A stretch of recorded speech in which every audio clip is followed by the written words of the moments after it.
नमस्कार दोस्तों, स्वागत है आप सभी का मेरे YouTube चैनल किस्सों का कारवां में। मैं हूं आपका दोस्त आनंद और लेकर आया हूं आपके लिए इतिहास की एक और कड़ी। जी हां दोस्तों, 23 सितंबर को मेजर दलपत सिंह शेखावत की पुण्यतिथि थी और इसके ऊपर मैं आपको उनकी कहानी सुनाना चाहता हूं। जी हां दोस्तों, मेजर दलपत सिंह शेखावत के पराक्रम से राजस्थान की नई पीढ़ी भले ही अनजान हो, लेकिन इजराइल में उनके शौर्य को हर साल सलाम किया जाता है। वर्ष 1892 में जोधपुर के देवड़ी गांव में पैदा हुए शेखावत को इजराइल में हाइफा हीरो के नाम से जाना जाता है। हाइफा यहां का बड़ा व्यापारिक केंद्र है जो प्रथम विश्व युद्ध के समय सामरिक महत्व का बंदरगाह था। इसे मेजर शेखावत की अगुवाई में भारतीय सैनिकों ने मुक्त करवाया था। यहाँ के इंडियन सिमेट्री पार्क में बनी समाधियों पर भारतीय शहीदों के नाम अंकित हैं, जहाँ पर हर साल इन्हें श्रद्धांजलि दी जाती है। 13 अक्टूबर 1913 को दलपत सिंह को जोधपुर लांसर्स की पहली बटालियन में सेकंड लेफ्टिनेंट के पद पर नियुक्ति हुई। प्रथम विश्व युद्ध के दौरान विभिन्न मोर्चों पर उन्होंने दुश्मनों को हराते हुए जोधपुर का पचरंगा झंडा विदेशी धरती पर फहराया। जुलाई 1918 में उनकी टुकड़ी को जॉर्डन घाटी में तैनाती मिली। यहाँ उन्होंने 14 जुलाई 1918 को उब्बुत तुलुल तुर्क के युद्ध में तुर्कों की सबसे बड़ी ताकतवर रेजिमेंट 11 तुर्किश कैवेलरी को बुरी तरीके से हराया। इस युद्ध में मेजर दलपत सिंह अपने सिर्फ एक सहयोगी को लेकर दुश्मन के खेमे में घुस गए और पूरे बारूद के भंडार को नष्ट करते हुए तुर्की कमांडर को घोड़े के साथ ही पकड़ के जिंदा बाहर ले आए। इस वीरता के लिए उन्हें मिलिट्री क्रॉस से नवाजा गया। इस करारी शिकस्त के लिए तुर्की ने बहाई संप्रदाय के सर्वोच्च धर्मगुरु अब्दुल बहाई बाब द्वितीय को जिम्मेदार माना था। उन्होंने धर्मगुरु बाब द्वितीय को बंदी बनाकर अगले ही दिन फांसी देने की योजना बनाई। बहाई अनुयायियों ने अंग्रेजी सरकार से उनके धर्मगुरु को बचाने की गुहार की। तत्कालीन अंग्रेज सचिव मेजर ट्यूडर पॉल ने ब्रिटेन से मिले आदेशों की पालना करते हुए वहां पर सबसे नज़दीक तैनात जोधपुर लांसर्स, मैसूर लांसर्स और हैदराबाद लांसर्स की सेना को दलपत के नेतृत्व में हाइफा पर आक्रमण करने के निर्देश दिए। जी हाँ दोस्तों, ऐसा इतिहास था अपने मेजर दलपत सिंह शेखावत का। इनके बारे में, इनकी व्यक्तिगत लाइफ के बारे में आइए जानते हैं। जी हाँ दोस्तों, मेजर दलपत सिंह शेखावत एक ऐसी टुकड़ी के नेतृत्व कर रहे थे जिसको इजराइल के अंदर प्रथम विश्व युद्ध के अंदर हाइफा की जगह को कब्जे में करने के लिए आदेश मिला था। हाइफा को दूरी राष्ट्र तुर्की और जर्मन सेना ने अपने कब्जे में ले लिया था।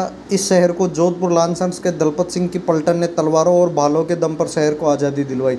जी हाँ दोस्तों, तोप और गोलों के सामने वो लोग भाले और तलवार से लड़ रहे थे, इसलिए कुछ इतिहासकारों ने इसको तलवार भालों की जंग भी कहा है, जिसके चलते मेजर को आज हाइफा हीरो का नाम दिया गया। इजराइल में 23 सितंबर को हाइफा हीरो दिवस मनाया जाता है। शहर के हाइफा चौक में एक शिलालेख लिखा है जिसके ऊपर मेजर दलपत सिंह और अन्य सैनिकों के नाम लिखे हैं। दरअसल बंदरगाह होने से ब्रिटेन के हाइफा बहुत महत्वपूर्ण शहर था जिसके ऊपर तुर्की और जर्मन सेना ने कब्जा कर लिया था। ब्रिटिश राज के आदेश पर जोधपुर लांसर की टुकड़ी जो विश्व युद्ध में लड़ रही थी उसको आदेश मिला था कि वो हाइफा अपने कब्जे में करे और उस टुकड़ी का नेतृत्व मेजर दलपत सिंह जी कर रहे थे। मेजर दलपत सिंह के नेतृत्व में पहाड़ी पर चढ़ाई शुरू हुई, लेकिन लगातार गोलीबारी के चलते सफल नहीं हो पा रहे थे। इसके बाद उन्होंने रास्ता बदलकर पहाड़ के पीछे से चढ़ना शुरू किया। जर्मन और तुर्की सैनिक इस बात से बेखबर थे। इसके बाद मेजर के नेतृत्व में लड़ाई हुई, मशीनों के सामने तलवारें चली। 23 सितंबर 1918 के दिन कुछ घंटों में ही मेजर दलपत सिंह की पलटन ने ओटोमन सेना को घुटनों पर ला दिया, लेकिन इस युद्ध में खुद दलपत सिंह घायल हो गए। पलटन हाइफा तो जीत गई लेकिन मेजर शहीद हो गए। इस युद्ध में कुल 8 भारतीय सैनिक शहीद हुए थे और इस युद्ध के अंदर भारतीय सैनिकों की संख्या काफ़ी कम थी, लेकिन अपनी बहादुरी और सही नेतृत्व के बल पर उन्होंने हाइफा पर कब्जा जमा लिया। इस युद्ध में 1350 जर्मन व तुर्क सैनिकों को बंदी बनाया था। इसमें 35 अधिकारी भी शामिल थे। बड़ी संख्या में हथियार भी एकत्रित किए गए। 23 सितंबर को इजराइल में हाइफा में इस दिन भारतीय सैनिकों के सम्मान में हमेशा मनाया जाता है। मैं 26 वर्ष की उम्र में शहीद हुए मेजर दलपत सिंह के प्रति आज भी वहाँ के लोग कृतज्ञता रखते हैं। दिल्ली के त्रिमूर्ति भवन के सामने लगी एक मूर्ति, अश्वारूढ़ मूर्ति मेजर दलपत सिंह की है। इसके अलावा लंदन की रॉयल गैलरी में भी उनकी मूर्ति लगी हुई है। जी हाँ दोस्तों, मेजर दलपत सिंह शेखावत का जन्म 26 जनवरी 1892 को जोधपुर के देवड़ी हाउस में हुआ। जोधपुर की वर्तमान MBM इंजीनियरिंग कॉलेज जो आज विश्वविद्यालय बन चुका है वो मेजर दलपत सिंह शेखावत के परिवार वालों का की दी हुई ज़मीन है। बताया जाता है कि नॉर्थ और साउथ कैंपस दोनों मिला के 98 एकड़ के अंदर बने हुए हैं। किसी ज़माने में देवली हाउस वहाँ हुआ करता था। और दलपत सिंह की उच्च शिक्षा ईस्टर्न कॉलेज के अंदर हुई, इंग्लैंड के अंदर। 18 वर्ष की आयु में पिता कर्नल हरि सिंह की तरह वे भी सेना में भर्ती हो गए। उनकी नियुक्ति जोधपुर लांसर्स में हुई सेकंड लेफ्टिनेंट के तौर पे। हाइफा की लड़ाई में पहले मेजर ने 4 अगस्त 1914 को फ्रांस के विरुद्ध भी भाग लिया था।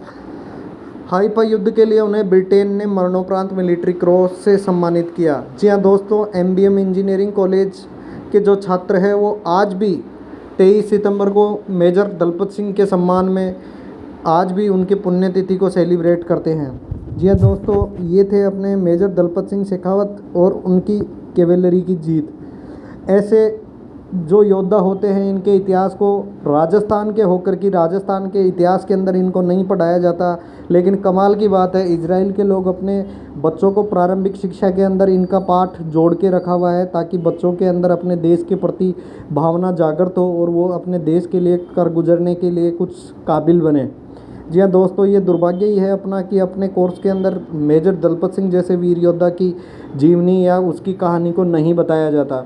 इतिहास के ऐसे अनसुने पहलुओं को जानने के लिए मेरे चैनल किस्सों का कारवां को लाइक शेयर सब्सक्राइब अवश्य कीजिए।